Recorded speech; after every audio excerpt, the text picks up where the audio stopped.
Dear viewers, Newton drawing tone চ্যানেলের পক্ষ থেকে আমি রশিদ নিউটন আপনাদেরকে সাদর সম্ভাষণ জানাচ্ছি।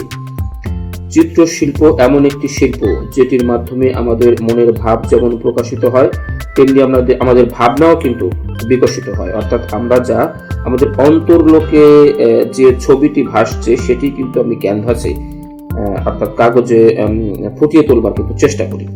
তো চলুন দেখা যাক আজকে আমাদের আয়োজনে কোন ছবিটি আমরা আঁকতে চলেছি।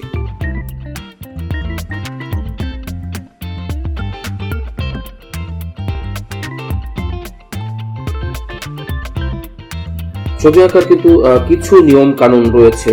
অর্থাৎ যারা জাত শিল্পী তারা কিন্তু আসলে তাদের ভেতরের প্রতিবিম্বটাকে কাগজে ফুটিয়ে তোলার চেষ্টা করে, তাতে একটি সুন্দর ছবি হয়ে যায়। তবে কিছু নিয়ম কানুন কিন্তু রয়েছে, আর্টেরও কিন্তু কিছু গ্রামার রয়েছে। আমরা যেমন ছোটবেলায় অ আ ক খ শিখে কিন্তু আমরা পড়তে শিখেছি, লিখতে শিখেছি, আর্টেরও তেমন কিছু নিয়ম কানুন রয়েছে। আমরা আমাদের ড্রয়িংগুলোর মধ্যে দিয়ে সেই গ্রামারগুলো আপনাদেরকে দেখিয়ে দেবার চেষ্টা করব, শিখিয়ে দেবার চেষ্টা করব, একসঙ্গে শিখবার চেষ্টা করব।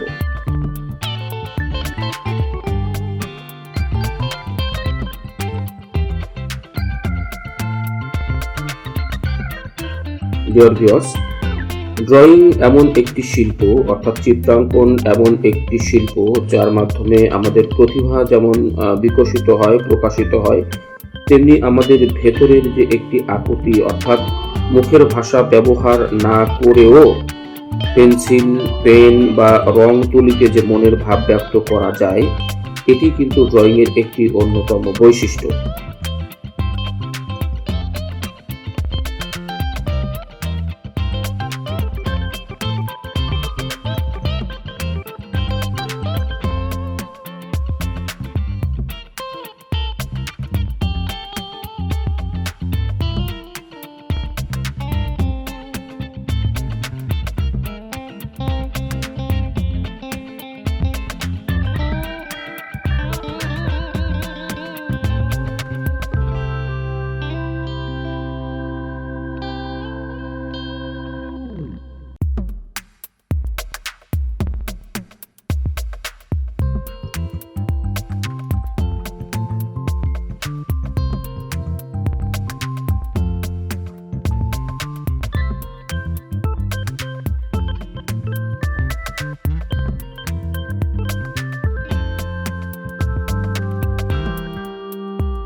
ডিয়ার ভিউয়ার্স, শেষ হয়ে এলো আমাদের আজকের ড্রয়িং।